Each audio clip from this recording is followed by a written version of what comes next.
ప్రపంచ ఆర్థిక చరిత్రలో మునుపెన్నడూ లేని ఒక వింత పరిస్థితి ఇప్పుడు ఇరాన్లో కనిపిస్తోంది. ఇరాన్ సెంట్రల్ బ్యాంక్ ఇటీవలి 10 మిలియన్ రియాల్స్ విలువైన నోటును విడుదల చేసింది. వినడానికి ఇది చాలా పెద్ద మొత్తంగా అనిపించిన అంతర్జాతీయ మార్కెట్లో దీని వాస్తవ విలువ కేవలం $7. మన భారత కరెన్సీలో సుమారు $700 మాత్రమే. ఒకప్పుడు వెలిగిన ఇరాన్ కరెన్సీ రియాల్ నేడు యుద్ధం, అంతర్జాతీయ ఆంక్షల వల్ల ఎంతలా దిగజారిపోయిందో చెప్పడానికి ఈ నోటే ఒక పెద్ద ఉదాహరణ. ఇరాన్లో ప్రస్తుతం ద్రవ్యోల్బణం 60% దాటిపోయింది. నిత్యావసర వస్తువుల ధరలు ఆకాశాన్ని తాకుతున్నాయి. ఒక సాధారణ మధ్యతరగతి కుటుంబం నెలకు సరిపడా సరుకులు కొనాలన్నా కట్టల కొద్దీ నోట్లు పట్టుకెళ్లాల్సిన పరిస్థితి నెలకొంది. అందుకే ప్రభుత్వం పెద్ద నోట్లను ముద్రించక తప్పడం లేదు.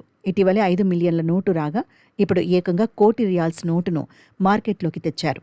అమెరికా, ఇజ్రాయెల్ ఉద్రిక్తతలు పెరగడం, గత నెల రోజులుగా సాగుతున్న వైమానిక దాడులు ఇరాన్ ఆర్థిక వ్యవస్థ వెన్నెముకను విరిచేశాయి. మరోవైపు ఇరాన్లో ఒక విచిత్రమైన పరిస్థితి ఉంది. అక్కడ కరెన్సీ విలువ పడిపోయినా పెట్రోల్ ధరలు మాత్రం ప్రపంచంలోనే అత్యంత తక్కువగా ఉన్నాయి. సబ్సిడీ కోటాలో అక్కడ లీటర్ పెట్రోల్ కేవలం భారత కరెన్సీలో $2.50కే లభిస్తోంది. మన దేశంలో లీటర్ పెట్రోల్ $100 దాటిన తరుణంలో ఇరాన్లో $2.50కే రావడం ఆశ్చర్యం కలిగిస్తుంది. దీనికి ప్రధాన కారణం ఇరాన్ వద్ద ఉన్న అపారమైన చమురు నిల్వలు, ప్రభుత్వం ఇచ్చే భారీ సబ్సిడీలు.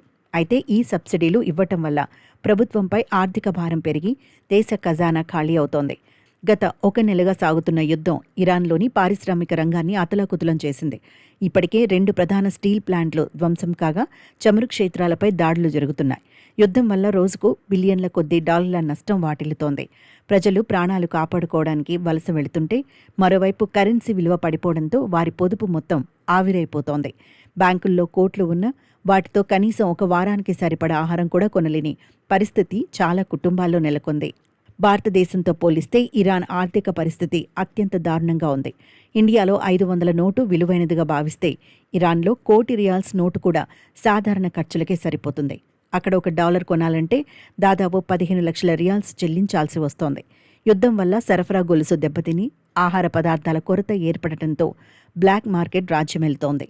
ఇరాన్ తన పట్టుదల వల్ల యుద్ధాన్ని కొనసాగిస్తున్న సామాన్య పౌరుడు మాత్రం ఆకలితో, అప్పులతో అల్లాడుతున్నాడు.